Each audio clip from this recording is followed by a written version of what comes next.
Hello friends, welcome back to my channel. इस वीडियो में हम D.Ed फर्स्ट ईयर का पेपर समसामयिक भारतीय समाज में शिक्षा education in contemporary Indian society के बारे में डिस्कस करेंगे। इसका मैक्सिमम मार्क्स 70 है।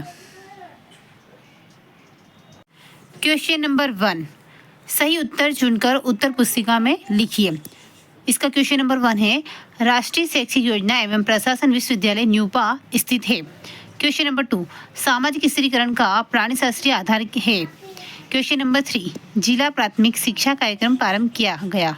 क्वेश्चन नंबर 4, लोकतंत्र शासन का वह रूप है जिसमें जनता के द्वारा और जनता के लिए शासन है। यह परिभाषा दी गई है। क्वेश्चन नंबर 5, बालक की प्रथम पाठशाला है। अब क्वेश्चन नंबर 2, रिक्त स्थानों की पूर्ति कीजिए। इसका ए वाला है, संविधान के अनुसार समस्त विषयों को सूचियों में विभक्त किया गया है। बी, भारत में जाति का आधार है। सी वाला, संघ और राज्य दोनों का संयुक्त दायित्व है। डी, मध्य प्रदेश जन शिक्षा अधिनियम सन में लागू किया गया।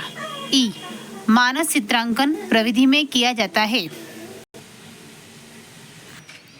क्वेश्चन नंबर 3, निम्न प्रश्नों के उत्तर एक वाक्य में उत्तर दीजिए। क्वेश्चन नंबर 1, 3 का, विश्वविद्यालय अनुदान आयोग की स्थापना कब हुई? क्वेश्चन नंबर 2, संस्कृति का क्या अर्थ है? क्वेश्चन नंबर 3, शिक्षा को किस सूची में रखा गया है? क्वेश्चन नंबर 4, वैश्वीकरण का अर्थ लिखिए। क्वेश्चन नंबर 5, ज्ञान का हस्तांतरण से क्या आशय है? क्वेश्चन नंबर 4, सामाजिक स्थिरीकरण की परिभाषा लिखिए। Write the definition of social stratification. Question number 5, भौतिक संस्कृति किसे कहते हैं? What is material culture? Question 6, operation blackboard योजना के 4 लक्ष्य लिखिए। Write 4 aims of operation blackboard scheme. Question number 7, वैश्वीकरण के दोष बताइए। Write demerits of globalization. Question number 8, बहिष्कीकरण से क्या तात्पर्य है? What do you mean by proscription? Question number 9, व्यापक मूल्यांकन किसे कहते हैं? What is comprehensive evaluation? Question number 10, राष्ट्रीय शैक्षिक अनुसंधान एवं प्रशिक्षण परिषद के कोई 2 कार्य लिखिए। तो write any 2 functions of national council for education research and training. Question 11, निजीकरण शिक्षा के दोष लिखिए। Write the demerits of privilege education. और का क्वेश्चन है, पिछड़े वर्ग के बालकों की शिक्षा व्यवस्था हेतु किए गए प्रयासों को बताइए। तो write the efforts of education for children of backward classes.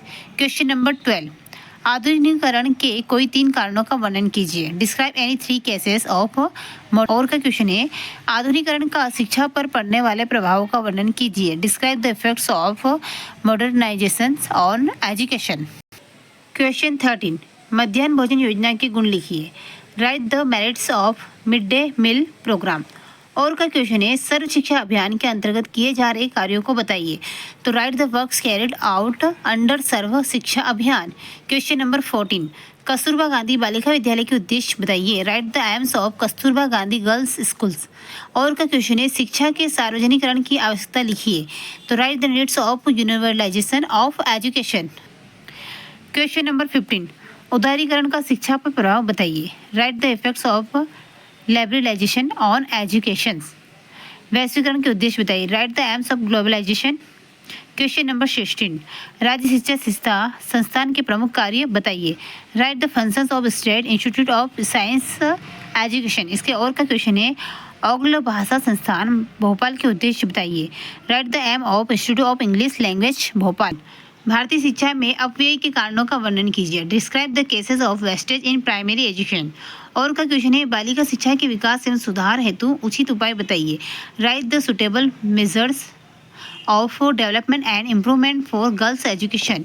Question number 18, अनुसूचित जाति जनजाति वर्ग से संबंधित शैक्षिक समस्याएं लिखिए। तो write the education problem of schedules casted and schedules tribes class. और का क्वेश्चन है, शैक्षिक अवसरों की समानता की आवश्यकता क्यों लिखी है? तो write the needs of equality of education opportunity. Question number 19, Bharatiya Samaj की विभिन्न चुनौतियों का वर्णन कीजिए। Describe the various challenges of Indian society. और का क्वेश्चन है, सामाजिक संरचना में शिक्षा की भूमिका का वर्णन कीजिए। Describe the role of education in social structure. Question number 20, लोकतांत्रिक व्यवस्था के आदर्श लिखिए। Write the ideal of democratic system. और का क्वेश्चन है लोकतंत्र के लिए शिक्षा के उद्देश्यों का वर्णन कीजिए। Describe the aim of education for democracy. Question number 21 शिक्षकों के लिए व्यावसायिक आचार नीति का वर्णन कीजिए। Describe the professional ethics for teachers. और का क्वेश्चन है सामाजिक परिवर्तनों के कारकों के रूप में शिक्षक की भूमिका का वर्णन कीजिए। Describe the role of teacher as the social transfer. अगर फ्रेंड्स आपको वीडियो हेल्पफुल लगे तो प्लीज़ चैनल को लाइक शेयर सब्सक्राइब जरूर कर लीजिएगा। Thank you.